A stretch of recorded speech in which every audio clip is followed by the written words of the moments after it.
And I want to give a major shout out to Mike Tag. Keep bringing the hype to the Cowboys Nation. We love and appreciate it. Now, can you dig it? Let's get it. What's up, Cowboys Nation?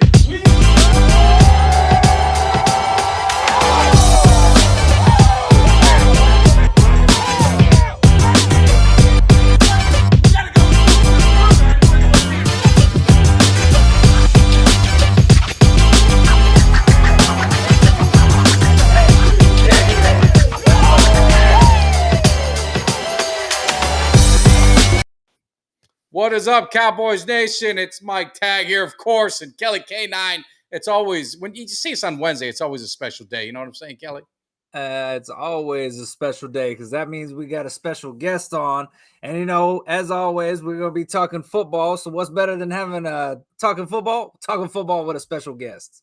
Absolutely. And so we're going to get rolling because my man's on a slight time crunch. So we're gonna condense this in and get into some college football. You see, I'm representing the U. I got to show my love for the U, but also Cuts by Jones. Got to get that going. So before we get rolling, make sure you hit that like, subscribe, share, all that good stuff, man. Don't be missing out on any of the stuff we got going on because we have a lot of stuff going when that season gets started. But let's not waste any more time. Let's introduce my man Malik Rosier. How you doing? Doing good. How's everyone doing? Oh, we're doing good. So we're gonna get rolling, and I'm gonna put your link in, but tell everyone where they can find you. You got you got your YouTube channel, the podcast. You're just getting that going. I know that's doing really well for you. We want to make it even bigger for the U and for college and pro, right? Well, yeah, thank you. So, yeah, I have them on YouTube and podcast. It's called the Malik Rosier Show. And actually, this afternoon, I got the confirmation that for anyone that's a Miami fan, I'll be on WQAM as well during the football season, during the post game. So super excited about that. So if you guys can find me on WQAM or on the Malik Rosier Show on YouTube or on any of podcasting streams. That's awesome. Is that 560? Yes, it is. Okay, Yeah. all right, yeah, I know that. I know that well growing up down there, and of course, your boy's going to be down at the A&M Miami game. We're rolling 14 deep. We'll be in the orange lot, of course, so where we can get close enough to tailgate and have a good time. But I got to ask you because I saw this come out: the most improved teams going into the season, and I see A&M and Miami on top. And I got to ask, do I buy into the hype, or what do you think of Miami before we get rolling on anything else? To me, I think they're a huge question mark. I think they've been like a lot of the past teams in Miami have been. To me, I think this team is very similar to the 2014 team that we had. Obviously, we have more experienced quarterback in 2014. We had Brad Kaya, but it's a team with a ton of talent. You got 4 and 5 stars everywhere. You're going to have some young guys that are going to play early and some critical spots. I'm expecting, one of the freshmen to either play or rotate in a lot. I expect Ruben Bain on the defensive side to make a lot of plays on defense. So to me, it's just about, them coming together, them really playing as a unit, because I don't think talent's really going to be their issue. Obviously, we play some talented teams. We're going to have the A&M, Clemson, Florida State. But we also have guys that are talented. We have guys that can make plays too. So to me, I think they have the talent. For me, I have them around like 8-4. And there are 2 surprise games that I think that will either be really close or come down to like a couple mistakes by either side. But for the most part, I think we should have a successful year. And what I'm really hoping for is there's no blowouts. You know what I mean? Like I want every game hard fought. I want every game close. That's kind of what I want to see is how they fight. Because you're not going to win every game. I mean, at some well, point, let's not be too hasty. I mean, agreed. I do agree. You should win every game, but I mean, the teams that we play, like we're going to play some teams that have better guys at certain positions than us, and I think that's why I have a lot of faith in Mario is because you see the way the guy recruits. You know that there's gaps to fill, and he's going to fill those gaps in with some young guys. So to me, I definitely think that they have a chance to be successful and make a good bowl game. But a lot of it's going to be just how they gel, how they play together. When they get hit in the mouth, do they respond or do they fold? And I think that's up to them to decide. Yeah. Well, I'm excited. I just don't know. Should I postpone my trip to Tallahassee this year? Oof. Honestly, I would say let's see how they play A&M because that one would say a lot. Because A&M will be just as talented, if not more talented. I think the only position to me that Florida State has A&M is probably quarterback because they got to make more of a vet. But I will say the Connor Wigman kid, that guy's really good. He's just really young. And I do think Florida State has probably a better running back than what A&M has right now. Trey Bitten's a really good back. So, but outside of that, defensively, they're going to be just as stacked. Receiver, they're going to have great receivers. Tight ends, they're going to have studs. So that's really where, like, if we play good versus A&M, then yes, I think that Florida State game will be a really, really good game because A&M and Florida State, to me, they kind of stack up. You talk about Texas A&M having the number one recruiting class last year, so they're going to have 4 and 5 stars everywhere, guys that can roll, make plays, 6'4", running 4.4. So it'll be exciting. I'm gonna hold you to it because A&M game last year. After that loss, I went to that game. It just seemed like we never recovered for some reason. Yeah, and in my opinion, it happens. To be honest with you, it's very demoralizing. I'll say that's one thing that being at Miami, I've noticed. Like I think it was 2013. Stephen Morris was a quarterback. I think Miami was like 7-0, 8-0. We want to play Florida State. We lose, and it was just like the whole season was done. Yeah. And that's kind of been their thing, and that's kind of why I say if you get hit in the mouth, how do you respond? Do you keep going, or do you just be like, man, forget this? And now I also think it's different because you have the 12-man playoff. Back when I played, especially my first couple years, it was 2 teams. That was it. So, if you lost one game, you were done. There were certain teams that would literally win every game and still not even go. So that's kind of where once you lost, it was like there's no point even playing. But now, with there being this 12-man bracket, you could lose the game, still potentially win out or make it to the bowl or make it to your ACC championship game and still qualify. So that's where I think it's a little different on how these guys' mindset can operate. Yeah. Kelly, what you say? You're college. College football. How it is. I don't know much about Miami. I do know that there was some talk, and it kind of interests me because I love college football just as much as I love the NFL. I like watching all of it. But so, what do you give Georgia's chances of doing a three-peat? There's been a lot of talk about that. It hasn't been done, and Georgia's got a chance. Obviously they got great recruits, great coach. What do you give them on a chance of a three-peat this year? You think that's happening, or you think somebody else is going to take that? So I will say that I am a little biased. So after I played at Miami, I coached on staff in Miami for a year, and then the year that COVID hit, so the year before they won the national championship, I was on staff at Georgia. Okay. So most of the kids I know, especially the older guys like Carson Beck, Lad McConkey, a lot of the guys were like freshmen whenever I was there, and I'll say that that team, they're really good, they're really sound. To be honest with you, I won't say that Carson Beck is going to put up better numbers than Stetson Bennett, but I will say from a fundamental standpoint, he's going to be just as good or maybe even better than what Stetson Bennett was from a throwing aspect. I know Stetson obviously affected the game a lot with his legs, especially improvising, making throws on the run. When you're talking about a pure pocket passer that if you give him time, he will literally beat you from the pocket. That's Carson. Obviously, they're going to have a good run game. They're going to have receivers. To me, it's kind of what Kirby talked about, not becoming complacent, not thinking. And to me, it's almost like what Miami's been thinking for the last 10 to 15 years is that, because we're Miami, we're going to walk in and just beat you. Whether you're North Carolina, Virginia, you're just going to lay down. I think that could be the mindset that Georgia has because they've beaten all these teams, since they were freshmen. They've never lost to Florida. They never lost to Tennessee. They never lost to all these teams. And now it's like some of these teams are getting good. Like Tennessee's going to be really good this year. Kentucky's going to be really good this year. So it's like if you allow teams that you're used to beating to let them sneak up on you, that's kind of where I can see these guys potentially losing one game this year because they just become complacent. Maybe they're 10-1. They're playing Tennessee. It's going to be at Neyland. They get a little bit complacent, and they wind up. Same thing happened to Alabama. They go up there, they feel good, and you play in a loud stadium. You give them some juice, and it can be a hell of a game. So I think it'll be interesting to see what Georgia does. But they definitely got enough talent. That won't be their issue. Yeah. Well, and you see with the transfer portal, is that kind of balanced everything out? Like you're saying, you're throwing teams out there that. When I was growing up, I mean, they were your homecoming opponent. But now some of these teams are all legit.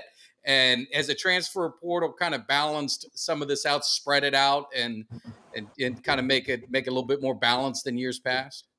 50-50. So I definitely think there are smaller schools that are able to get second, third string guys, and that will help, especially if you got coaches that are developmental guys. Maybe your coaches aren't as much a good recruiter. That's one thing you'll see about Georgia. They obviously have good coaches, but they got great recruiters. They're constantly bringing in number one running back, number one tight end, number two receiver. So, for them, their mindset is, hey, let me get the best recruiters. It's very easy for us to teach a kid, hey, put your hand down at, Darnell Washington, 6'4", 275 walking in. Like, it's a grown man child. Like, what are you going to do with that? Some of these other schools, they might not be the best recruiters. Like, my biggest one is like a Mike Rump. Like, Mike Rump's biggest knock in Miami wasn't that he couldn't develop guys, because all his corners got drafted. It was that he couldn't get the 5-star that was right down the street that everyone wanted, that left to go to Ohio State or Alabama or Georgia. So that's where some of these smaller schools, yes, because they have developmental guys, those kids can get better and the team can get good. The ones that hurt is when you have a guy, to me, it's almost like the Sam Hartman. Like, Sam was like the face and franchise of Wake Forest. And because he became so big at a smaller school, now you kind of get him taken out. Same thing with the kid, with the receiver that transferred and went all the way to USC. So some of these programs that kind of make that star player can then wind up losing them to an Alabama, or Georgia, or USC, or Ohio State. So that's kind of where it could also hurt some of these good teams that find that diamond in the rough, and now all of a sudden you can't pay him $2 million, and there's USC want to pay him 5 to 6. Yeah. So that's where it can hurt some teams. It's just all about, developmental, when guys really peak, and honestly the loyalty like guys have. Like, that's one thing that you're going to see more coaching staffs look for, saying, hey, if you become the number one running back, are you going to leave me to go to Alabama, or like what are you going to do? And that's one thing that I really applied Drake May, was that there was a lot of teams trying to pull Drake Way away from North Carolina, and it's like he didn't want to go. And so that's one thing, like, you got to make sure nowadays, I know a lot of these coaches are doing that, making sure you have kids that, once they make it big, or maybe you'd have to redshirt their freshman, that they're not going to transfer on you. So it's definitely been a wild, wild west. Yeah. Well, I want to let Kelly jump in, but I'd be remiss without saying my man Steve's a huge Canes fan. He just wanted to give a quick shout out to you. He actually ran into Van Dyke somewhere. I forgot where, but he ran in, was talking to him. And Van Dyke said 9-10 wins is not going to be a problem. He's ready to roll. So I like that confidence. And he actually got married with the turnover chain, my man Steve. That's how big of a fan he is. So I definitely wanted to show him love. But you were talking about Kelly. Jump in real quick, and I was going to ask something. Go ahead. Yeah, no, I'm a Big 12 guy, so everything's kind of for me, I focus a little bit more on the Big 12 and Texas Tech. That's my team, and I take great pleasure anytime that Texas Longhorns lose. And so I want to get your opinion though on them real quick, just because it seems like I know from what I've seen, they always have one of the best recruiting classes in the Big 12. They always seem to be in the top 10 in terms of recruiting classes, but yet they have underachieved, I feel like, more than any other university. I mean, back since the Vince Young days, and they've got their guy who they think is their coach, but last year they went 8-4. Texas Tech beat them. I have to say that we beat them head to head with a rookie head coach. And but what do you think the reason is behind Texas, their lack of success with all the recruits and money? And I mean, they've got the best of everything, but they just can't seem to get up to the top of the heap anymore. Yeah. So if I'm being honest, I think it's probably a couple things. So I think one is complacency. I think when you have a whole bunch of blue chip guys that know that, hey, the last couple of years we've had the number one class and we should win because everyone projects us to win, and this is supposed to be our record, and we've had a losing projected record in years. I think that happens. I also think it's a lot of stuff that, the head coach for Texas talked about: mental toughness, mental fortitude. And to be honest with you, I think a prime example was Texas A&M last year. They had a ton of talent. They were supposed to be really, really good. You see them get hit in the face, and they were like, what is this? Like, I've never been hit in the mouth before. I think a lot of it's that with Texas. I think that, once they kind of get back that grit, that just old, like, just get it out the mud kind of Texas, I think they'll be fine. To me, I think it's a lot of that, and it's just sometimes it's unfortunate. And I'll also say, too, though, you'll also find kids that have never had to compete because they've just been bigger, faster, stronger, whatever, than everyone else around them. I know Texas is a lot different just because I've seen Texas football. My sister's out there in Houston, so I know a lot about it. So I know that area is different, but some areas you go to, and like there's been some places in Georgia where, like, I'll give you one, Brock Vandergriff. He's 6'2", but he was the biggest kid at every point versus every team he played. So it's just like that's kind of where you have kids that, aren't used to competing, or maybe aren't used to getting hit in the mouth just because they've never have been. All 4 years of high school, they were 6'4", 220 plus, and they were just the biggest kid. So that's kind of where whenever you get to college, things even out, and you kind of see, hey, who's mentally tough. Like I always tell a lot of my quarterbacks, there'll be guys bigger than you, There'll be guys stronger than you. There'll be guys faster than you. But if you outwork them, if you're more mentally tough than them, when you make a mistake, if you can get past it, those are the guys that wind up beating themselves.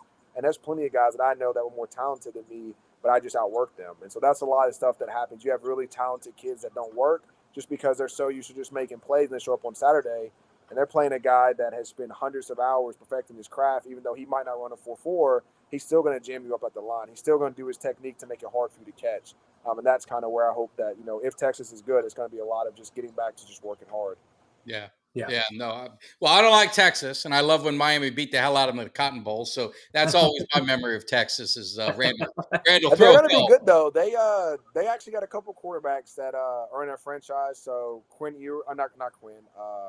Arch Manning's one. Yeah. So Arch has been with QB country, and actually the kid they just signed for it's either this year's class or next year's class, KJ Lacey. He trains with our head guys. He's out of Saraland, 4-star guy. So they'll have a couple quarterback country guys that will be there. So I got some hopes from Texas just because I'm obviously a little biased. I know there's some quarterbacks I'm going to be watching. Yeah. But I know from a talent standpoint, they've never suffered from that standpoint. That's interesting about them too, though. Arch, I mean, that's a lot of pressure, man. That poor kid's Yeah. gonna live up to. I mean, how is he? I mean, is he built for that? I mean, you're pretty confident. I mean, yeah. So two things. One, I think you see that like the Mannings make him work for it. So like they had him up early every morning. He hasn't signed an NIL deal, even though he could probably be a millionaire right now by himself just because of the name. So I think they're teaching him, hey, we'll help you succeed, but you're gonna have to earn it. You're gonna have to work for it. So I think that side is really good because if he was handed everything, to me, I think that would have really hurt him. And then secondly, I think he's just smart. Obviously, Quinn is going to be really good. I think that he potentially has a chance to be a late first rounder depending on how he plays. So you're talking about an 18-year-old going against someone that was a 5-star coming out that they called the next Trevor Lawrence. I remember that's what Quinn had a lot of hype. So you have someone that's been in football for a while. He should beat out Arch Manning. Even though Arch is under Eli and Peyton, it doesn't mean that he's specifically ready for college football this instant. So I think it will be interesting. I think Texas does have a good backup with Malik Murphy. That guy has a cannon for an arm. But I think that it'll come down to really how they can run the ball. I think they're going to try to throw it, but I think at the end of the day, if you can run the ball, kind of made them good last year with Bijan. I don't think they have the same running backs, but Yeah. I think run game always obviously helps. Well, the other interesting thing about the transfer portal and that you just, you start to watch and keep an eye on is when you've got that bevy of quarterbacks that Texas does have, and there's only one ball, there's only one starting position for quarterback. So how patient is a quarterback like Manning if he doesn't get the chance, because what yours is in, this will be his second season, if I remember. So this is first. So he'll redshirt this year. Oh, okay. Yeah, Ewers, their starter last year. Ewers is either a redshirt junior because he went to Ohio State first. Oh, okay, that's right. And then transferred from Ohio State to Texas. Yeah. The only one that would probably transfer, and I don't see it happen until next year, would be Malik Murphy, and that's if he lost the job to Arch. So I can see him staying, Quinn leaving, him and Arch battling out. I could see if Malik winning it, Arch staying, just because if Malik wins it, he's going to do a one and done. He's a freak. He's 6'4", runs fast. He looks like a left-handed version of Joe Milton. So if he has a good year, he'll do a one and done and be gone. Then obviously Arch will play after. If it goes vice versa and Arch wins, I can see Malik Murphy transferring. I think that'll be interesting because there'll be a lot of schools that'll want him just because of his athletic upside. So it should be interesting next couple of years to see what kind of shakes up with Texas quarterback for him. Yeah. Well, I mean, college football is where it's at. I want to ask one question. We're going to switch to some NFL because we want to get your press for time. I got to talk a little Cowboys. Otherwise, the show wouldn't be right. But the realignment in college football, and I always worry about my Canes. Our Canes, I should say, not Kelly's Canes, our Canes. Could they be left out in the cold somewhere? Because it just if we need to go to the Big Ten. We need if I'm them personally, I'm finding every legal way, and I would talk to UHealth, and I would pay whatever I have with the ACC, and I would kick it, and I would try to find a simple way to talk to the Big Ten. Maybe I don't know if it's a encroachment, whatever it would be, but figure out a way saying, hey, like we want to leave the ACC, but we still want to be able to play Florida State. I think if we're able to leave the ACC and still keep the Miami FSU rivalry, I would love for that to happen. If not, I think it will be hard because I think there are certain rivalry games that you got to keep. I think that, Miami, Florida State's one, Michigan, Ohio State's another, Alabama, Auburn's another, USC, UCLA. Like, there's just certain ones that, like, the teams have to play. Like, the fans hate each other. Like, you just have to see that game. They've seen it for plenty of years. So that, to me, would be the only game that would be interesting. But I also think, too, though, like, if we go up there and, like, let's say our first couple of years, we go back to being how we were in, like, the Big East, and we're the bad boys, and we start beating up on Michigan and Ohio State and Penn State. Like, their fans are diehards, too. They're going to be pissed. So it doesn't mean that we can't make a rivalry with Ohio State. Doesn't mean we can't make one with Penn State. So that's kind of where I think, some new rivalries could be very interesting going for the future. But for me personally, if I'm them, I'm trying to shift to the Big Ten. I think you'll get more revenue because their fans travel very well. Their fans are diehard. So you don't have to worry about a Virginia or Virginia Tech or Georgia Tech that their fans are like, not really going to go. Penn State will by themselves will fill up probably our stadium, or try to at least. Yeah. No, well, I could tell you, I mean, I'm a little older than you are. We hate Ohio State. Yes. Really hate Penn State. So the fans, it goes back and that's what I was saying. Like, it would be cool to like bring some of those. And I mean, even like to me, I think about like how cool would like rivalries be to see like Alabama and Texas, Oklahoma versus Georgia. Like those type of rivalries would be so cool because it's like, to me, those fan bases are very similar, but they're so different because they're in different conferences. Now you're bringing different conferences together, and they're having a gel. And I think, obviously, the SEC is probably one of the best, if not the best. But I think, obviously, if we get into that one, I would definitely want Miami to get into the Big Ten. Yeah, I would. I'm with you. I would go for that. SEC, it's just too much there. I'd stay away from it. So yeah, but to be honest with you, though, like if I really wouldn't mind going to the SEC East. Yeah. The West, I would stick to the Big Ten. But if we snug into the East, the only team to me, I think, obviously there's still Florida and Tennessee, but the only team that you'd have to beat every year is Georgia. You beat your schedule and you just got to circle Georgia. To me, I think they're kind of like how the Clemson was when I played. You had to circle Clemson. That was a team that was like beating everybody. But yeah, I wouldn't mind Big Ten, but I think it'd be interesting to see what side. I think we'd get stuck on the side with Ohio State, which would be interesting. Yeah, it'd be fun. Yeah, some Canes hater says that the Miami. The problem is they're bandwagon city. They only show up when they're winning. Thankfully for you, we were winning when you were there, so that's it. You didn't have to worry about any of that stuff. So. Kelly, well, I guess the years prior, I got to at least see what it looked like. Yeah. So Kelly, I'll give you the last word. Then we jump into some NFL. If you got one last question on college. Well, no, I was just gonna say, I think that as in terms of that statement about, I think that's the way with a lot of teams. If you're not winning, it's hard for fans to show up. So we'll just say that. But I mean, it's just a lot of money. Like now it's funny because like I'm fortunate enough to have a business partner, that like when he travels, I just go with him. But I think I'm like, man, okay, the flight's $450. Okay, then the rooms are like $200 or $300 a night. Then I got to eat. Okay, so now I'm at like $1,000, and then I got to spend $1,000 just to watch us get our ass handed to. Like, I could have sat at home for free and watched it on the TV. So your boy goes to Dallas to go to some games, so I know with the flights, I know the hotel, I know all that stuff, and that's going to get so angry if we lose. I try and cherry pick the games. I'm saying, does Dallas play Houston? No, not this year. Not this year. Are you Texans? Well, my sister lives in Houston. Obviously, there's Brevin Jordan, Philip Dorsett. Yeah. I know Davis Mills as well. So I know a couple guys on the Houston Texans.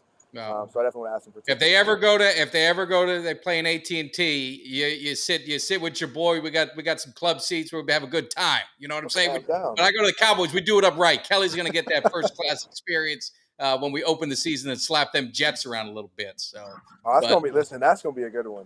Yeah. Well, if you make it out there, we've got a tailgate party. We got Eugene Lockhart. Hopefully he's gonna make it. He said he will. He's a wild man, former Cowboy. He was a middle linebacker. If you missed the interview with him, I highly recommend it. Some say it's probably the greatest interview they've ever seen. That's funny. He didn't mix his words, but no. Yeah.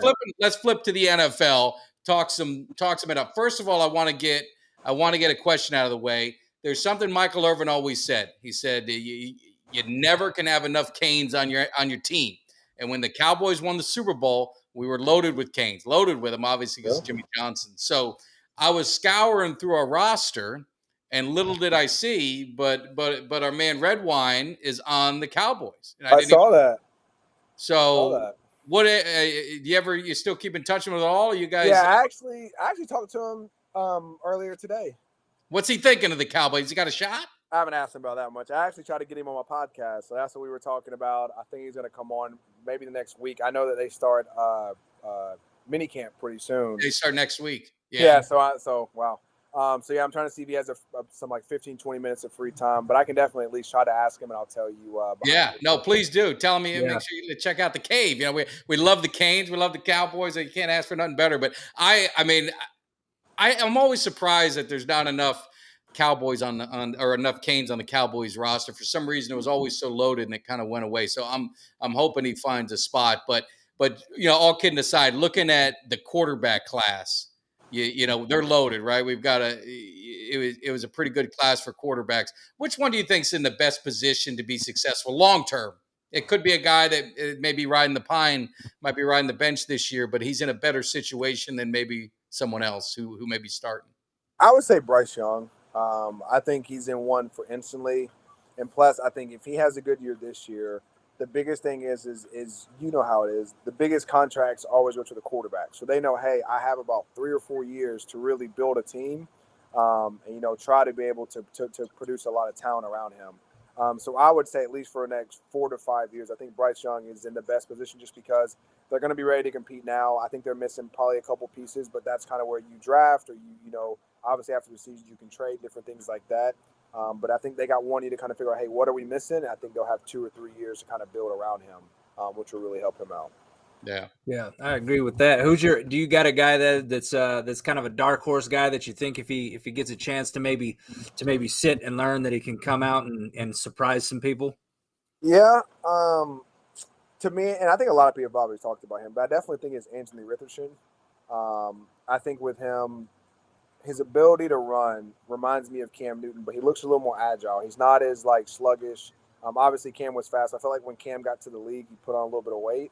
But I think my biggest thing with him is not going to be, can you make the bomb throw? Can you throw the post or the go? It's like, hey, it's a check down to the running back. You hit him on the left shoulder or the right shoulder so he can tight turn and get upfield. Hey, it's a slant route. Do you throw it on his body or do you have to make him extend and dive? Like, that's kind of things that I want to see out of him. If he can clean that up, to me, I think he definitely has the most upside.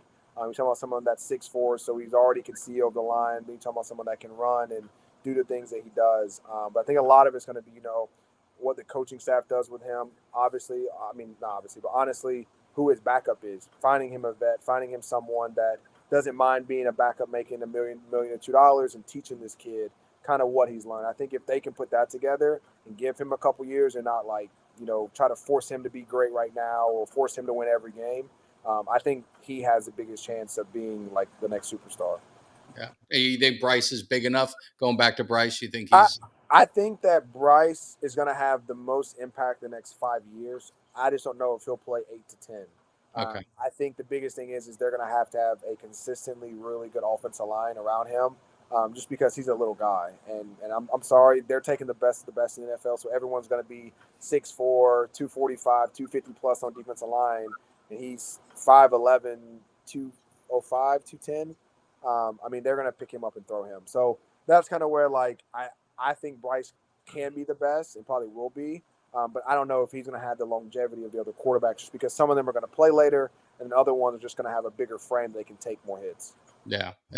Well, now we got to talk about the Cowboys for a minute. So maybe our friendship is going to head south because I know you're mean to my guys. But anyway. I like the Cowboys. I do. Talking about Dak and the Cowboys offense. So you have, obviously, Kellen Moore's gone. Now you've got the Texas Coast offense. I was reading, and again, I'm not a big X and O guy like you are, obviously. But one of the receivers, he said it reminded, the offense and what they're doing in OTAs remind a lot of the Stanford offense that he came from a few years ago. So, do you know much about the kind of offense they're running, and do you think that's going to help Dak? Yeah, so Stanford is West Coast. So with West Coast, it's a lot of just tags and terminology. It's one of the ones, like when you hear like Tom Brady spent like the sentence and a half long, it's like it just keeps rambling like, hey, gun double right, X Dover, Y sell, play 245. Like that's kind of like the West Coast. So that's probably one why it felt very natural to him. Because a lot of them, they have like the same tags. Or you can go East Coast. So East Coast is a lot of like one worders. What Rick got good at. Hey, we're gonna call this play fire, and fire tells you, hey, it's gun double right, 560 vertical. So one thing I do like about West Coast is that you're able to manipulate any and everything at any point. With kind of the East Coast, you have to make a play name if you change them. So if I change the route from like a hitch to a go or a hitch to a slant, I have to completely change the name. But in the West Coast, all I got to do is change that tag. So everything stays the same. Besides, now I tag the X on a slant instead of a go.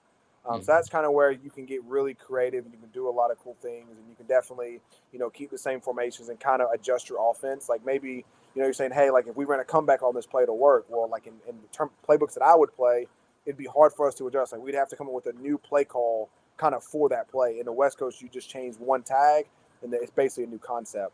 So that's kind of where it can be really cool. And if they're doing Stanford, that means they're probably doing a lot more play action pass under center. And to me, I think that'll be really interesting for Dak. Yeah. No, I'm excited. I hated Kellen Moore. I didn't hate him, but I thought his situational play calling drove me nuts. So, Yeah. what say you, Kelly?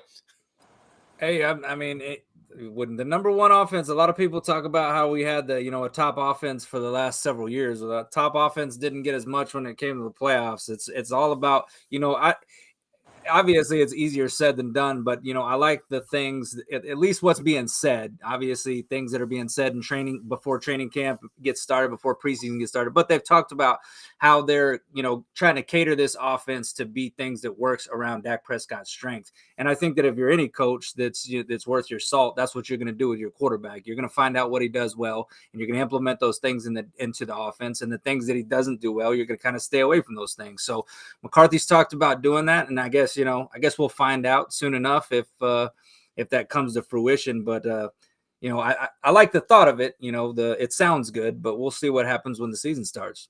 Yeah. And I think it'll be interesting. We got a question, and you don't need to be biased. You can be straight up with it. Someone wanted you to rank Jalen Hurts, Dak Prescott, and Justin Herbert 1 to 3. That's hard. You're talking about right now, or right now? If you're going into this season, you got those are your 3 quarterbacks. How are you ranking those 3? Hurts, Dak, Herbert. Okay.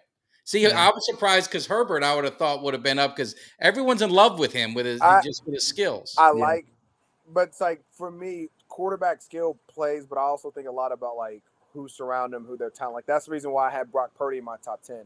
I don't think that like if you put Brock Purdy on, I don't know, the Green Bay Packers, I don't think he's a top 10 quarterback.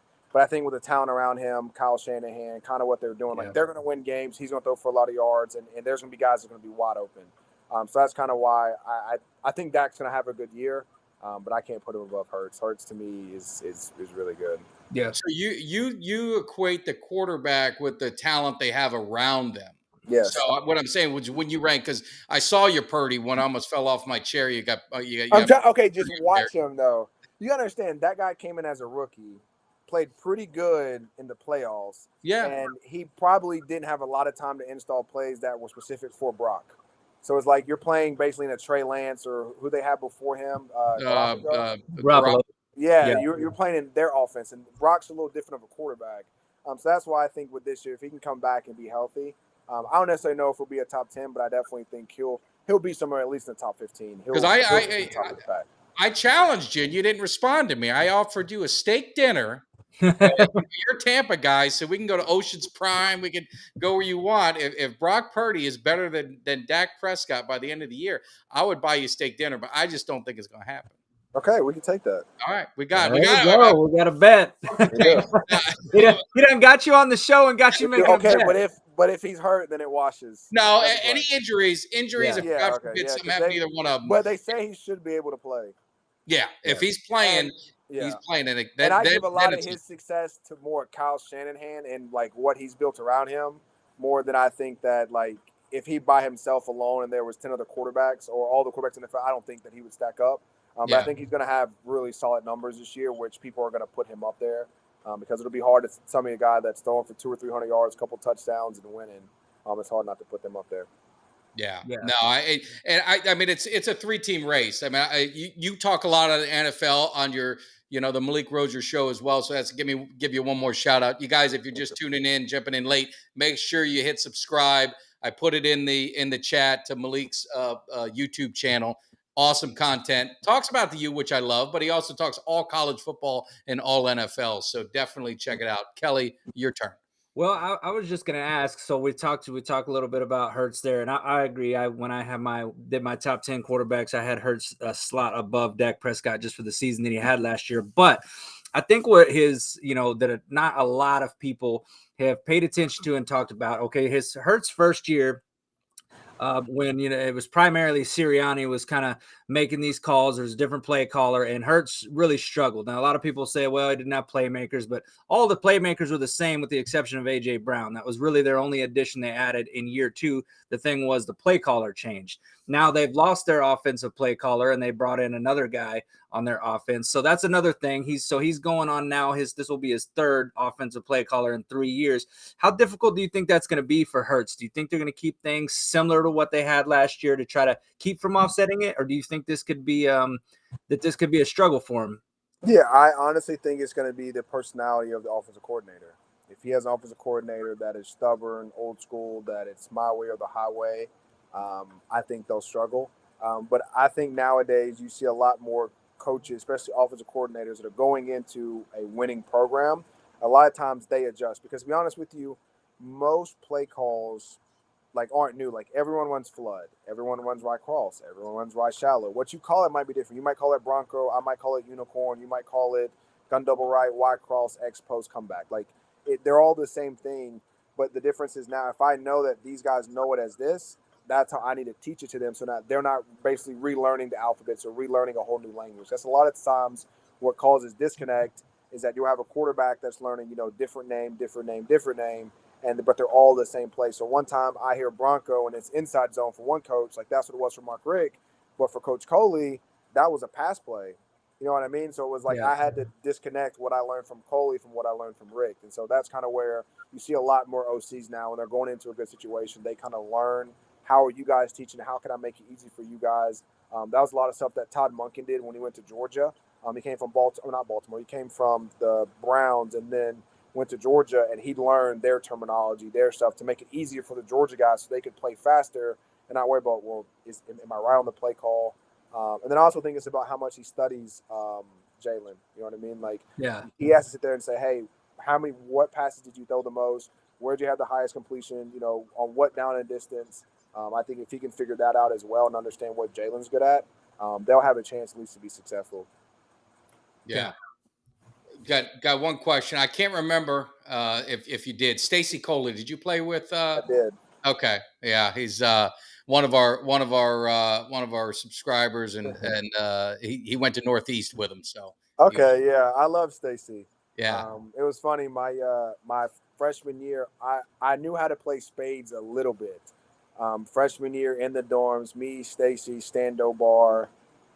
I don't know who else was with us. One more other person. We would play spades until like 2 or 3 o'clock in the morning. So I had a lot of good memories with Stacy, and he was a great receiver for us for sure. Who was your run? I can't remember who was your running back. So when I first got there, it was Duke, and then when Duke left, it became Joe and Mark Walton. Yes. And 2017, it was Mark and Travis Homer. Okay. And then we had also, so what a lot of people don't remember was that DJ Dallas was a receiver. That moved to running back that year because we had running backs go down. Well, and that's a funny thing is like Homer, I think he's still with the Seahawks. DJ Dallas. He's with Chicago. No? Oh, Chicago. Is DJ Dallas still with the Seahawks? DJ's with the Seahawks. Okay. Because neither one of them put up huge numbers, but they end up getting in the NFL and making rosters, and DJ Dallas had some big games. And I hate to jump back on Miami. I apologize, Kelly. The thing that got me with Miami sometimes is, and I'm not dogging any coaches, so don't get offended. I see these guys that are talented. They go to the NFL and they have pretty good success and making an NFL roster and starting and this and that. But it just, you didn't see it in college as much. And I'm not using those guys in particular. I'm just saying I've seen it time and time again through the years. I'll also say too, though, a lot of times in college, if you have someone that's good and not saying people around him were bad, but like let's say I have to trust someone for something and he does it wrong. A lot of times in college, there's a lot of people that are doing multiple tasks for multiple people. So I'll give you an example. Like when Braxton Barrios was there, not every play, but a lot of plays, like he would tell Jeff Thomas the route. So not only is he worried about himself and what he's doing, he has to worry about Jeff, and does Jeff know what he's doing? When you get to the league, a lot of that stuff is gone. Like a lot of people know what they're doing. They understand football. So you're able to solely focus on like kind of what you got to do. And so I think with a lot of guys that really helps them.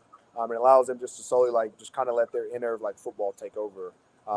But I will say we've always had a lot of talent. It's always been talent. I remember Sam Shields. I know you got to run. Sorry. Last thing. Sam Shields, he didn't even see the field for Miami, and he's the starting cornerback in the Super Bowl for the Green Bay Packers. That just blows my mind. But he couldn't even get on the field in Miami. But hey, I know you had to run. You say you got to bounce at 9:40. We got to do it again. Time flies so fast. But one more time, just tell them where they can find you again, man. Yeah, so it's on all streaming podcasts and even on YouTube. It's called The Malik Rosier Show. Actually, if you guys go ahead on Twitter, too, and follow me at Malik_Rosier, too, I'll follow you guys back. And thanks for having me, Mike. Nice to meet you, too, Kelly. Yes, sir. This.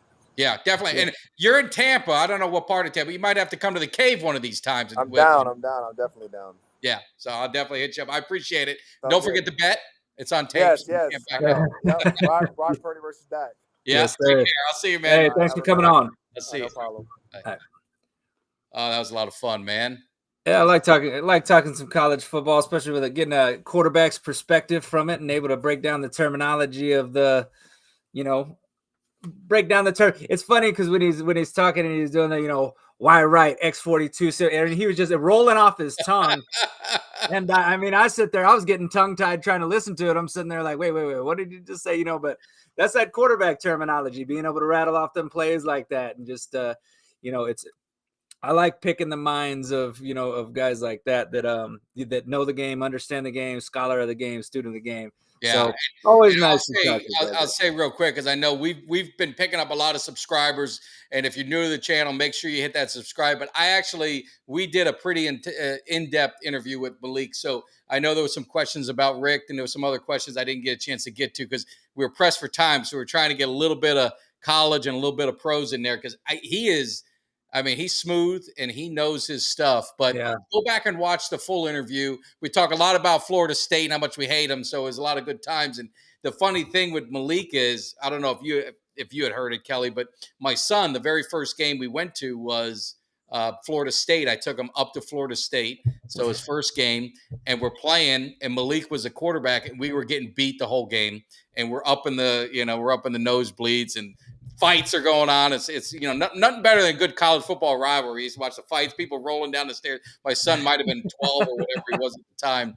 And last play of the game, Malik hits a bomb right down the line, catches it, touchdown. We win and rip their hearts right out, a road victory. So for that, Malik is always special, in my heart because he brought that beautiful victory. Anytime you win in Tallahassee is always fun, but just a great guy. Just a really Yeah, well, I will say, when he started talking about what conference that the Canes could go to, and he said it did pique my interest when he said the Big Ten, because if you guys came to the Big Ten, that'd mean that, might be able to catch a game out here in Lincoln, Nebraska, old school rivalry with the Hurricanes and the. That's the thing. The Big Ten. The Big Ten with Miami, it makes sense. Miami's most of their fan base. A lot of their alumni end up in the Northeast. That's why they were in the Big East. They stay in the ACC. They're a small private school. They only 8,000 students, but they do a lot of, it's a medical, so they end up in the Northeast. And but if they went to the Big Ten, like I forgot Nebraska, Penn State's a rival. Ohio State we hate. Michigan we had some crazy games back in the day. I think that would be a perfect spot for Miami to go. You can definitely establish some rivalries, man. And while Nebraska's not hasn't been very good as of late. They do got a new coach in Matt Rule looking to kind of turn things around. And I'll tell you what, man, of all the places that I've went and watched football, Nebraska fans have to be some of the most passionate. I mean, that stadium holds, man, I believe it's like 80,000, 75, 80 something, and they pack that sucker out, and there's like a waiting list for season tickets. I mean, it don't matter if they win 5 games. That place is packed every Saturday. any store you go into in Omaha, any store go, there's everybody's wearing Husker red. So that's a passionate fan base. And I do know that they have mentioned and talked about Miami around here. I've heard the Hurricanes be whispered amongst the Husker faithful. So I'm sure that'd be a pretty cool rivalry to bring back. I would absolutely love it. It would be a Yeah. lot of fun. It would, because that unfortunately with the ACC, if you're not going to Clemson, I mean, Florida State, as good as great of a university are, when they stink, no one shows up. And Yeah. Virginia, all these schools, you don't get those big crowds. But if Miami were to get those, like you said, they travel, so it would be. Oh yeah. It would be awesome, and I would definitely be loving it. But I wanted to also remind them the Canes we should have won 3 in a row. We got screwed out of it twice. We should have been 3 in a row, 2 different decades. In 2000, we should have won. 2001, we won. In 2002, like my man Steve said, we got stolen from the refs with Ohio State. So, but yeah, so getting into some Cowboys. We're going to be airing a show around Hall of Fame time. We had the opportunity to speak to Chuck Howley's son. Obviously, Chuck Howley, Hall of Fame, player for the Cowboys, one of the greatest linebackers. He's suffering from dementia and obviously he's not in the best of health. So we had the opportunity to talk to his son, and we're going to be playing that around Hall of Fame time. But I don't know about you, but that was just such a cool experience for us to do. Yeah, absolutely. I mean, it was it's something that we always talk about, and I feel like we mentioned it a lot, but the history of the game and the foundation of the Dallas Cowboys is just as important as the Cowboys that we know and love today, because they're it's this look at it like this: the Cowboys is an empire, and that empire was built on the backs of these guys from the 60s, the 70s, even into the 80s, even though that wasn't a great era, but the 90s, and a lot of times, like you said, earlier today, some of those older players are forgot about, or people don't know about them or know how good they are. And then that leads to people, getting on Twitter and word vomiting, saying that, guys of this era would, smack the hell out of guys from back in that era, which is absolutely just not true. I understand people played in different eras, and there is a such thing as different eras, but those guys were talented athletes that would be great in any era, because the thing was, they were blessed with this God-given athletic talent that none of us, guys like us, don't have. We're blessed enough to watch it and appreciate it. But Chuck Howley is a guy that would have been great in any decade. It doesn't matter, because they talk about size and speed. Well, that comes because of the training that we have now, the science that we have now, the science behind the training that we have now. So if that would have been there back in those days, you'd have seen the same shit. So these guys would have been great regardless of the era. It's stupid to do that, to disrespect those guys. It's the foundation of an empire, man. And talking to a guy about a guy like Howley, Hall of Fame long overdue, just a really cool experience. So that's a cool one, guys. You're going to want to check that out. Yeah, definitely going to be checking out a Hall of Fame week. We'll drop it right around that time. Will make sense. And Steve has a comment, a call in, like to point out the beef with Eagles fans. So what I would say, we should be worried about 49ers. Well, we need to, we're going to be having tomorrow night, we're going to be doing some Cowboy Eagles. So if Kelly, Kelly controls the phones. So if Kelly says, hey, we'll open the phone lines up and we'll have some conversation, let you guys come in, because it's going to be a handicap match. It's going to be 3 Cowboy fans and 1 Eagles fan. So maybe some Eagle fans want to call in. Maybe Kelly's going to be nice and say, hey, where's Carl? Here's your opportunity to help your boy out or something like that. Hey, man, it may be like that. The Royal Rumble. It starts out as a 2-on-1, but we open up the floodgates and let them all start coming in, and we just take them out one by one. Clothesline, uppercut, rock bottom. We're gonna hit them with everything, but it's gonna be a good one. It's gonna be good. Hey, I want to get your thoughts too. Cowboy news. Obviously, Zach Martin, that's all over the place. I want to get your thoughts on that one. And then you're hearing Denzel Mims, wide receiver from the Jets. They're going to cut him if they can't trade him. Dallas's name, which I think sometimes Dallas's name gets thrown in with any player because that kind of piques the interest. And I'm just thinking to myself, I'm comfortable with the receiving group. I don't know. I'm comfortable with what we have. But if you get a chance to get him, do you do it? I mean, I'm good with the receivers that we have. Honestly, I really am, and I'd like to see opportunities given to guys like Tolbert, Fajoko to try to make his bones. He's been on this roster for a little while. We've got some guys back there that I'd like to see get some opportunities and see if they can't shake out. Now, I wouldn't be against it. Obviously, he's a guy that hasn't really worked with the Jets, and if they get him, I'm not going to be upset about it, because you can never have too much depth at any one position. But me still, personally, I'm still a little bit leaning more towards the running back, kind of wishing they'd bring another running back in is what I keep leaning towards. And Dalvin Cook, I'm still right on that Dalvin Cook train there.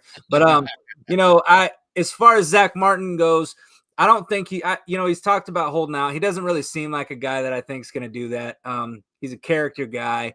Not to say you don't have character if you sit out, because I'm not going to criticize what any man's going to do when he's trying to earn that bag, but he's a guy that they should restructure. I mean, if that guy is unhappy and I'm Jerry Jones, he's a Ring of Honor guy. Yeah. Right now, he's a Ring of Honor guy.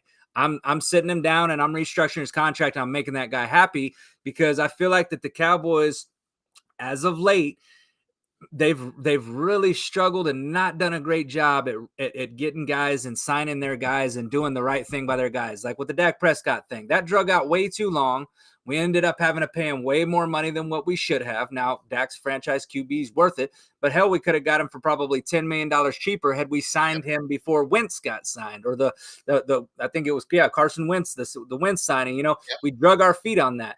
The whole Randy Gregory thing, that whole thing, we botched that and screwed that up. Now, that's not looking to really bite us much in the ass. Didn't do much with Denver last year, but still, it was a guy that was ours that we lost. And I just feel like they really haven't done a great job at that. This would be a good chance for them to go in, take care of one of their own, get that deal, because that should be an easy deal. Doesn't want to go anywhere else. He's not unhappy. He's just saying, hey, look at the top guys out here. I think he's like a $7 million less. Is he at $7 million less? $7 million less. And so, you don't have to make him the number one paid guy, but get him up there and get his deal right in line with the guys that he should be paid like, because he should be paid like that. He's one of, if not the best, at his position. So he's in a 99 club for Madden. For people, I always laugh because the Madden ratings get more talk than anything, and it's like the gospel, and their CD is not in the top 10 or something like that, and the whole place is going crazy. I mean, I'm no marketing guy, but I know marketing. Do you think that maybe some of the ratings and some of the spots they put certain guys are to create attention, to create some conversation and get all the tweets out? I mean, there's a method to their madness. There is, and they've even gone in and tweaked ratings after the fact that they came out, because they've had certain players come out and talk about it. So it's the old Jerry Jones adage that any publicity is good publicity. So they get skewered and drug over the coals for some of their ratings, and then they've had some guys come out, and I remember one year they changed a guy's rating and upped his rating because he went on there talking about how horrible it was that they had him at like a 80 speed rating or whatever, but at the end of the day, man, I think you're right. That may just be something to get people talking. But, when it comes to back to that Martin thing real quick, that's the one thing that we can't have, because I was thinking about it on my way home. And when you want to talk about the most indisposable guy on our team, he's at the top for me. Because that offensive line's not very deep. It is not very, there's not a whole lot of talent, but the talent starts with him. And the line goes as he goes. And if he's not happy and if he's not playing, which I don't think that'll happen, but I mean, he's the guy that I don't think you can lose. You want him happy, you want him on that line, and you want him to be the anchor on that offensive line, because he's done that for many years and can continue to do it for, several more. He's still playing at an elite level. So, make him happy, Jerry. Make him happy. Yeah. Get it going, Jerry. We got to make this thing happen. And then Dez comes out with Diggs, and, sometimes I take it with a grain of salt, but, I don't know. The thing about Dez, and I love him, we all love him because of his passion. We love him because, he's passionate about the Cowboys, but sometimes you just wish Dez would just kind of just shut it. All right. Just zip it, man. Because I mean, honestly, who are you doing a favor towards? You're not really doing anybody a favor, because if anything, you may be putting a little something in the back of Diggs' mind or CD, and they're sitting there thinking, yeah, you know what? Because let's face it, man, I don't care what Dez says. He's been around the Cowboys. He still goes back to Cowboys games, kicks it with Jerry. There's a little bit of animosity there, whether he wants to or not. There's a little bit that's kind of under the surface there with Dez. Sometimes there's a little bit of a spite in the things that he says about about the Cowboys, whatever. And say what you want, he's keeping it real, whatever. But at the same time, you don't want a guy stirring the pot. Yeah, that's it. It's what I call distraction, right? Yeah. And we've been pretty distraction free. We've been flying under the radar, especially even with all the ESPN coverage and all the crap that you get. I mean, it's been a quiet off season, and that's why you see the Zach Martin thing, and people are, they get panicked and flipped out. I don't think this is anything that just happened. I mean, Zach Martin didn't say, "Oh, I'm not going to show up to training camp." I think this is something that's already been in discussions, and maybe word got out, or it's that they were talking, and he's not going to go to camp, and it leads back to the running backs, not to shift gears, but you're talking about the state of the running back, and you look at you look what they're going through, and you say, all right, well, you got to get the money when you can. What do you do? And I tried to play the video, it didn't work, but with Barkley, he was on a show this morning or this afternoon, and he basically, not so many words, I'm going to paraphrase what he says. He's going to show his worth by not playing. That's all he can do. So, what are these guys? They don't have the leverage. That's the thing with football. They're not basketball and baseball where they've got all this leverage guaranteed contracts. They really don't. So the only leverage they have is to hold out. But just your thoughts on Barkley. Some people, I hear this all the time. I don't know if you buy into it. I want to play them at their full strength. I want to play them at their best. I'm telling you, I don't give a shit. I hope he don't play. And if we go to the playoffs, I hope we have the road that Philly had last year. I don't care. I just want to get there. Well, and I'll just say this, man. I mean, and credit to Cole's Cowboys who actually tweeted it out. I mean, you can look it up, but he tweeted it out. It doesn't really matter. Saquon Barkley is 0-8 against the Cowboys all times. It don't matter if he plays or if he don't play. I mean, he has never won against the Dallas Cowboys. He's 0-8 all time against the Cowboys. So I ain't worried about all that. So Saquon plays, we whoop that ass. Saquon don't play, we whoop that ass. It don't really matter. So if the best player's out, if Jalen Hurts, God forbid, you don't want any injuries, and if he gets hurt and we beat him, are you not bragging about it, or you just say, oh, all right, we won, but we won? Are you gonna rub it in their face, or what are you gonna do? Here's the thing. Last year I sure as hell did, because last year they beat us without Dak, and they sure as hell celebrated.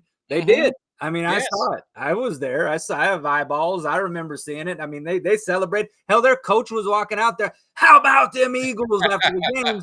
Trying to steal the old adage of how about them Cowboys. So their whole head coach was pumped up that he beat us. So hell yeah, I'm excited. Anytime we beat a rival, whether you have your best player or not on the field, I don't give a shit. Like we beat you. Like, you don't like it, beat us, line it up and beat us. So yeah, I'm taking it anyway. I mean, don't get me wrong. I'd like to see the Cowboys, stomp the Eagles while Jalen Hurts is on the field, but I'm not going to celebrate any less. And especially last year, because last year, damn well them guys had their NFC East Championship hats and their shirts and shit in the lack ready to go. Nick Sirianni was probably ready to smoke a cigar on the star wearing all of his NFC Championship if they would have won that shit. They were raring to go. So the fact that we beat them didn't let them do it in our house, I absolutely celebrated that. I remember that my celebration video afterwards, it got retweeted a million times when they were in the Super Bowl. Like, look at this guy, he celebrated to her. And I said, I don't give a shit. I'd celebrate it all over again if you gave me the chance to do it. So, absolutely. Well, there's what do they say? There's what's death, taxes. There's three things in life. Death, taxes, and whooping the New York Giants' ass. Or death, taxes, and if Mike Tag is at the Cowboy Eagle game, you might as well put all your money on the Cowboys, because don't walk out disappointed when I go to that game. That's right. That's a sure thing right there. That should be a Vegas prop bet right there. I know, that's what I'm saying. But what would you do? Claudio, my boy from back in high school, he checked in. He was a running back in high school, so I know he's got some feelings about it being disrespectful to the running backs. But I mean, what do they do? Do they hold out? I mean, is that what they got to do until the ninth game, so or whatever that point is where they can't lose their eligibility, where they go back in, they lose that year and start over? I mean, what are these guys supposed to do? Because they're devalued And yeah, you even talked about the middle linebacker kind of goes with them, right? Because you were saying obviously the middle linebackers, stopping the run and doing all that, their contracts are a little devalued. Yeah, I mean, they've talked about the running backs, but the contracts for the middle linebackers have gone down too. They used to get monster deals. You remember back when Ray Lewis was getting one of the highest paid players, outside of a quarterback that there was on the field, and I mean, getting paid higher than wide receivers. They were getting paid. The middle linebackers getting paid like that because their job was to to stop that running back, to stop that premier running back, to stop that Adrian Peterson. So here's the thing. It's a business, and a lot of people are saying, hey, they should be treated better because, they use them, abuse them, and then get rid of them when they're done. Well, I mean, if you're an NFL owner, though, what are you supposed to do? You got a great running back. You're going to want to run them 25 to 30 times a game because that's what you're paying them to do. That's their position. So, I don't know what the long-term effects of it are, or less people going to want to play running back. I don't think so. I think running back is still a position that's it's one of the sexier positions because if you're a good running back and, there's a lot of sizzle in that position. Yeah. But as far as getting paid, I mean, it kind of is what it is. These running backs have short shelf lives. It's a win now business. And Steve, Micah is a pass rusher. That's the difference. We're talking about like your true middle linebackers back in the day, your side to side guys, like Urlacher, like Urlacher, guys like that.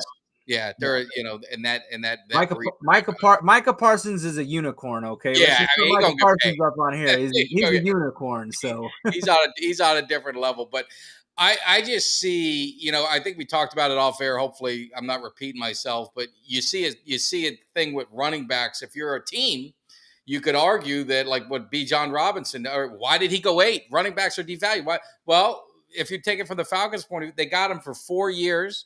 They pick up his 5th-year option. They tag him for the 6th year. That they pretty much have him as a reasonable contract for 6 years. The thing with the running backs is they're not going to get that second contract.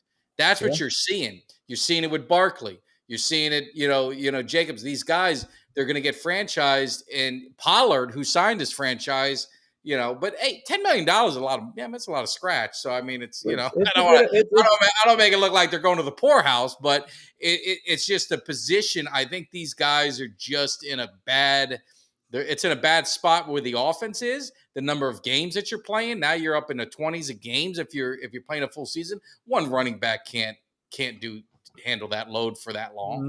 No, it's just not, the game has just changed, the flow of the game, the way the game is played, the physicality of the game. So yeah, these, they talk about how much punishment and how much, how many times these running backs are hit each game. If you're getting 20 carries a game, how many times are you getting hit? That's not included if you're pass blocking. That's not included, anything like that. So they're getting hit more than anybody else on the field. So it does take a wear on their body. And I think that does contribute to the shorter shelf life.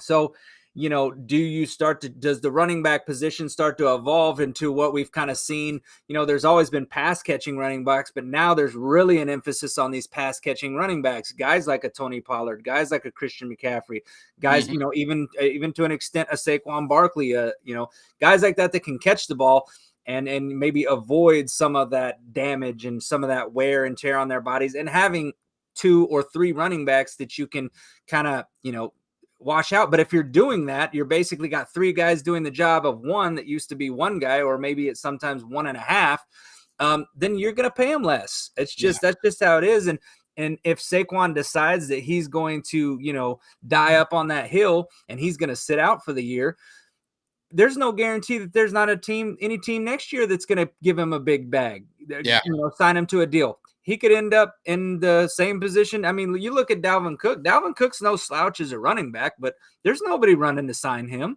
No, I mean, there's a lot of running backs. If you a lot of them out there right now, and people just aren't running to sign these running backs because their asking price is too much. Yeah. So they're like, hey, you know what? We don't. We're not running out to pay, $50,000 on an '89 Mercedes Benz that's got a tick in the engine when we can go and get this little Hyundai here that'll got a turbo in it and it can run for about 3, 4, 5 years and then we can get rid of it. So Yeah. I mean, it's just the Well, way and, it is, man. and you look at like Zeke's situation, when he signed, you can't blame him. And was Yeah. he to that point where he was going to decline anyway? He was getting that probably. I mean, because he was hitting in those years. But what he did, hit the timing of Zeke, he had all the leverage. You think about it, the Cowboys were a team that was built to win. It's not like the Raiders. I mean, Jacobs doesn't. I mean, Raiders aren't going. He got no leverage. Right. The Giants aren't going anywhere. Barkley really doesn't have no leverage. Zeke had all the leverage, and so he caught Jerry where. I mean, Jerry knew the offense ran through the running back. Yeah. He's going to be in trouble if he doesn't get him. So Zeke took advantage of that situation. You can't hate him for it. No. You see your spot, you got to take it, and that's where maybe you're going to see some of these running backs. Maybe like a Bijan, maybe some of these guys that have a couple good, you have 2 good years, and they say, you know what, I want to get paid going into my 3rd year. I want to get, and that's going to be interesting to see what happens because they've got to go where the leverage is, and that's everything about the NFL. These guys got to strike while it's hot, and why they've got the leverage. Barkley, they don't have the leverage now. Unfortunately, and they've talked about they're obviously this is a trend that's just recently kind of started to pick up steam. So they're gonna look to the players union. I'm sure will look to do something. All these because there's a lot of players, not even just running backs. There's wide receivers. There's guys all around the league that are noticing it and saying, hey, these guys deserve to get paid. So, I've heard some things that have been kind of thrown around, like maybe the running backs now, even if it's a 1st round pick, the running backs rookie contract is only for 3 years. That way they can re-up after 3 and end up getting that second big deal that sets them up for another 3 or 4 years where they get that big money on the last. And so, I'm sure eventually something like that will work itself out if this continues to be an issue, if enough people are complaining about it. But this year, it's just crazier than any year because you look right now and there's just all these big name running backs, that may not be as great as they once were, but they were at one time at the top of the mountain hill, and now they're sitting out there unsigned. Whether it's Zeke Elliott, whether it's Kareem Hunt, whether it's Dalvin Cook. Well, how old is Dalvin Cook? Do you know? Dalvin Cook is, I believe, like 26 years old. He's like a couple. I think he's 1 or 2 years younger than Zeke. I mean, that's not even old. No, he's not even old for a running back. That's what I'm saying. And I mean, he's sitting out there, and nobody's really rushing to sign the guy. And like I said, I don't think it will happen until training camp. If somebody gets an injury, or if a team says, hey, we don't really like what we got at running back, let's bring in Cook. But it's just one of those things right now where the owners, they've decided that, hey, we're not going to spend this money on running backs because why do it? And I posted a deal the other day about when you look back at the Super Bowls, look back at the past 10 Super Bowl winners. You can't find a top 5 running back on any one of those teams. So it's not like you need an elite running back to win. You need a guy that's good. I mean, obviously you're not going to have a slouch, but you need a guy that can be proficient. You don't need a guy that can be an elite $20 million running back per year.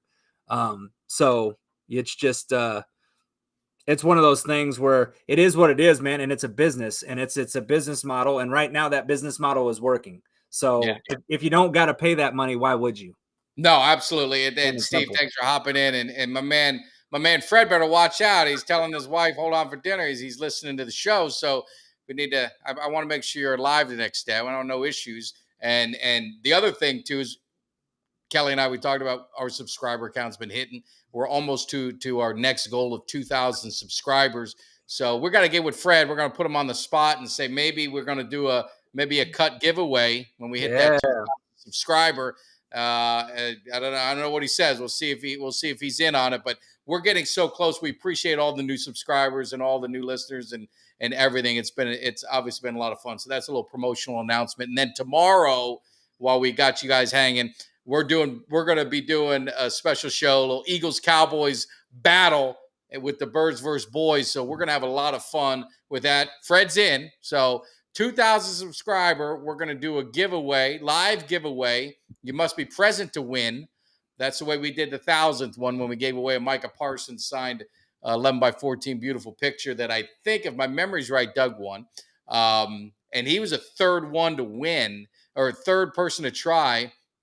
I had I forgot what the question was. The question, it was something about one of my hype videos. It was something I always said, and they had to say it, and it took 3 people to get it. I was pretty disappointed. I'll be honest with you, Kelly. Well, we're definitely gonna have to come up with something good, and I yeah, have an idea. I have an idea, and I'm thinking it's going to have to do with Kelly. And I have an idea. We'll talk about it off air. But it's always something. It's a way to find out if you're a true follower of myself or Kelly, then you should know it. God, I can't remember what the one was. Now I'm gonna have to go back to the video to watch it because I can't remember what it was. But I don't know if it was my dog. I don't know, it was something. But anyway, so yeah, so we're gonna be hitting that tomorrow. We got a great show tomorrow night, so make sure you guys come, and I want you to bring the heat because, like I said, we got this lowly Eagle fan. No mercy, like Karate Kid. We show no mercy on no Eagle, right? Is that the way we do things? that's right. We're just, we're gonna come in here and we're gonna talk some football, but we can't take it easy on these guys just because we invited them into the cave. They know what they're getting into with me and Mike, so they stepping in here willingly. So we're gonna have to give it to them tomorrow. Oh, you got one of your hitmen here. He's gotten a lot of Twitter fights because people throwing shade at you. Yeah, that's what I'm talking about, man. It's if I get into something, there's always somebody coming right in there with a little bit of backup fire if needed. So that's always fun to see. That's always fun. It's at the end of the day, it's just it's fun to talk a little bit of shit. It's just trying not to take it over the line, and that's my whole thing. Is a lot of, unfortunately, on Twitter, you get a lot of these guys with no profile pictures. They're baiting you. 5 followers. Yeah. They joined Twitter 2 months ago, and all they're doing is they're trying to hook you and bait you. And unfortunately for your boy, I've been baited a little too easily. It's but look, I just got to keep reminding myself, hey, they wouldn't do this to your face. It's over a keyboard. It's anonymous. Just walk away because the reaction is what they want. And it so is, and you're probably the best medicine if you want to get thick skin. So I'm in sales, so I got thick skin anyway because I've been told no, 90% of my life. But Twitter, I used to always combat. I'd get the negative stuff. When I went to TikTok, the hate on TikTok is so big, and they are ruthless over there that you create that shield, and you kind of. So when you go to Twitter, it's like, this guy called me a mother F for this or that. I say, that's baby stuff to what I'm used to over in TikTok. So that's what I did. So I know you're big on TikTok as well. Maybe you need to, spend time on there, get all that hate that's coming from there, and that'll help you when you go to Twitter. It's like, man, that's just that's like elementary stuff, man. Yeah. Now, do something to get that get it to where it just kind of rolls off my back. So we're almost there though. I'm getting a little bit better. Once football season starts, it's easier for me to kind of ignore it. When it's not football season, sometimes I'm a little bored. Sometimes I get kind of pulled into something, and then next thing you know, I'm saying something I probably shouldn't say, and we're working on it. Mike has been my get back guy. He's been kind of pulling the reins back from your boy a little bit. So Mike's my get back. They got the get back guy on the sideline. You kind of like pulling me back from the sideline. Hey, let's not get that flag thrown on you, man. Let's not get the flag thrown on you. I'm gonna watch out for you, man. Like I said, we got bigger things ahead, and it's it's a lot of fun. I lay dormant. That's my problem on Twitter. It's like when the Cowboy season's over, it's like I got nothing to say. I've never been one just to tweet, and I'm not as witty. I mean, I troll you just because you make me laugh, and there's things. So there's certain people that I'll just troll during the off season just for humor, But I kind of lay low, and then football season, I'm going to come out anywhere. Come out everywhere, and then you're like, man, where the hell was this guy? He's tweeting like crazy because then the passion gets going, and you go in the Cowboy games, and you start interacting with everyone. So that's why I love Twitter. I don't know where Twitter's going. Now you got that other one, which I haven't been great, but I'm on there, but I don't know if you're on there, whatever that Threads? other one is. What's it called? Is it Threads?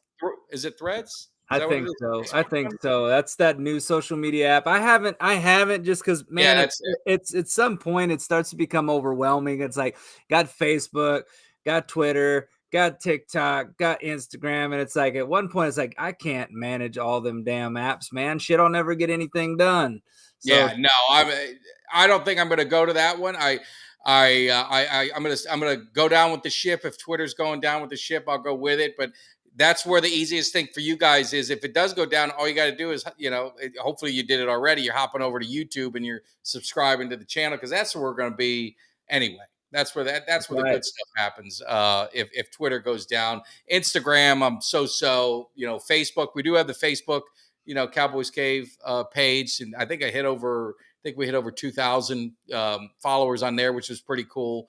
And also cowboyscave.com, shameless plug for all of it. That's where if you guys miss anything, you can always go there to hub up stuff. We're gonna kind of reface that a little bit, get some more stuff with obviously some Cowboy stuff in there, get Kelly Moore in there too. So we got a lot of big plans, man. The season's just getting started. Just getting started. We just warming up. Yeah. So anything else on your mind? Are you ready to hit it and get ready for this Eagle talk tomorrow night? Man, I don't think I got anything else. I think we covered it all. I definitely wanted to talk about that Zach Martin thing, and we did that, the Saquon Barkley thing. I think that's about all that I got for today. I kind of got it all off my chest. I just know that we're getting closer to the season, man, and that's all I want. So that's Yes. all I want. And The we'll season do to one get last going. thing. Hit that like, subscribe, share. More importantly, the Jets game. If you guys, we're gonna get you more details as we get going. But this is gonna be the first annual Cowboys Cave tailgate party. Your boys are gonna be there. Fred's gonna be there. Cuts by Jones gonna be there, manning that grill. We got so many Cowboy, nation uh, followers and fans of the Cowboys that are going to be there. Eugene Lockhart. Now, I don't know about you, Eugene. I love Eugene, but you got to see what happens with Eugene. But Eugene says he's going to be there. He said on the show he's a man of his word. He calls me. I won't hear from him. Then he'll call me all of a sudden. Then it's like we go back and forth. But he's a good guy. Love him to death. He's talking about making an appearance. We're going to have some stuff there. So we're going to have a great time. And I was just trying to get some videos, and someone was doing, they do the check box win loss, and Yeah. they got Dallas handling the business against the Jets. So I feel good about that. Yeah. Even though we're going to be there, we'll win anyway. But people I feel aren't good. hating on us already. They're already giving us a little bit of love that we should win. Yeah, I mean, for the most part, I think that from the it's funny though because I've seen some good grades on the Cowboys as far as their season, what people think the season's going to be like, even by some of the people that are kind of known haters, whether it be Colin Cowherd or not or whatever. Yeah. But there was one guy though, and I can't remember what his name is. I think he's with ESPN, former NFL player, but he had the Cowboys going 9-8, and I couldn't do that. I said that has got to be the laziest take that I'd ever seen. When I saw he had us getting swept by the Eagles, Okay. he had us losing to Washington the last game of the year. Like it just all the stuff that he had on there. I just looked at it and I thought, Jesus, this guy gets a paycheck, man. Yeah. Sign me Yeah, up. I could have done a better job of that. A lot of them, they do it to get the reaction. You're not being. I mean, if you look at the Cowboys schedule, you could say. I mean, if you were going to say 11 games, like I said, my first thought was 11 games. Just thinking, because I look at their schedule, but I don't have us getting swept by the Eagles. I think at worst we split. I wouldn't be shocked if we swept them. Like you said, I don't know how good they're going to be this year, hangover and all that other stuff that comes with it. I don't think the Giants are that. I think they were lightning in a bottle. I'm not that worried about them. Maybe they'll be wrong. Same thing with Washington. The AFC East worries me. And then obviously at the Chargers, at San Francisco, we got some tough games. But I'm going to leave it with this: is Florida State Miami is still a great rivalry. Florida State is actually pretty damn good. I'm really pissed off about it. I think they've got them in the top 5 right now. So Florida State's back. I hate to say that. Miami, we're still trying to find our way. But the thing about the Florida State rivalry, Mark, that it's not as big of a rivalry. Miami, Florida State have one thing. We hate Florida because Florida's cowards. They won't play Miami year in and year out. So the Miami, Florida State is the biggest rivalry in the state of Florida, at least. always has been, and that's just the way it is. Yeah. Well, you know, Anyone upset about that? I was gonna say, I mean, you know, how could two teams in Florida not be a big rivalry? That'd be Yeah, like, no, I mean they're all big, but that's the one. Who's the Texas Tech's biggest rival? Is it well, Texas or is so it? the here's the thing for, you know, it's we always say Texas, but Texas has a huge advantage on us. They've beaten the living crap out of us for many, many years, and but it's still it's a game that's had some really good really good back and forths. Some great games. I mean, that game from 2008 with Crabtree, the Crabtree catch. Oh, Crabtree, yeah. When McCoy was the quarterback. I mean, that was one hell of a game right there, and they were both ranked in the top five at that time. So that's, for me, it's Texas, because the rivalry with Texas. But Texas will sit there and say that some of their fans, anyway, a portion of their fan base, says that we're not a rival because they've gotten the upper hand on us. But they're about to leave now. They're going to the SEC. So They're I don't going know. to the SEC. I don't know. I don't know, man. We brought in, maybe it'll be Houston. We brought in Houston, BYU, UCF, and the other Cincinnati. So it brought in some 4 new teams into the Big 12 that we got in that are in there this year, starting this year. So who knows? Maybe it'll be Houston. Houston's got a pretty decent program, so maybe it'll be that we've played them the last couple of years out of conference. And yeah. So you guys are going through that transition with conference, and we talked about realignment. We got added 4 new teams this year, and then we'll lose 2 next year with Texas and Oklahoma going into the SEC. So, they're both going to the SEC. I mean, weird. I know it's all about money, but man, why would you want to go there? Well, see, and my whole thing is that it's because Texas fans will sit there and talk about, well, it's recruiting. And they're like, well, we'll be able to recruit better. Well, I don't think so, because Texas already has Texas and OU both already do a great job at recruiting. They already have some of the top recruiting classes in the nation every single year. And I mean, Texas went 8-4 in the Big 12 last year. What do you think that's going to happen if they go to the SEC, where it's just, How does it work out for A&M? No, that's what I'm saying, and I'm not no homer. I know who runs the SEC, and I know that the SEC is the best, conference in all of football. It's true. So, Texas and OU going into the SEC, I don't think that's a good move. Really, I don't. Maybe money wise for them, it might be, but if you're talking about wanting to try to win a national championship and be in that mix and be in that college playoff mix, I don't think your best shot's going to the SEC. I mean, that is a top heavy conference, and I just don't see. I don't see it. Yeah, that's gonna be tough. It's gonna be. It'll be interesting, but yeah. So we will. We'll sit here and talk all night. We got a big show tomorrow with the Eagles. So we're Eagles Cowboys with Birds versus Boys. So we'll leave it. We'll leave it at that, and we'll end it that way. It's 10:30 my time. Rest up. Home Alone. I'll give you one quick last. I apologize. One last update. I've been telling people I'm home alone all week. So today I went through and ransacked the freezer and found all these different things. Cleaned everything up. So when my wife comes home, she's gonna. We're having a conversation about the food that we've wasted that I've had to throw away. But 2, we got a little organization. So your boy made some mahi. I found some mahi that was there. Best date was 7/18. Today's the 19th. It's still got to be good. So I went ahead and cooked it up. So if I'm not here tomorrow, Kelly, do the show without me. But also, can you send someone to do a wellness check at my house? I got you, man. I got you. Hey, at least I know if it happens, we know what it is. If you don't see me, wellness check at my house, please let me know. All right. I'll see you guys. Kelly's always good, man. We'll see you guys tomorrow night, man. Take care. All right. Peace out, y'all. The Eagles getting ready, because you might not like it, but you will learn to love it, because we are the best thing going today. Now, can you dig it?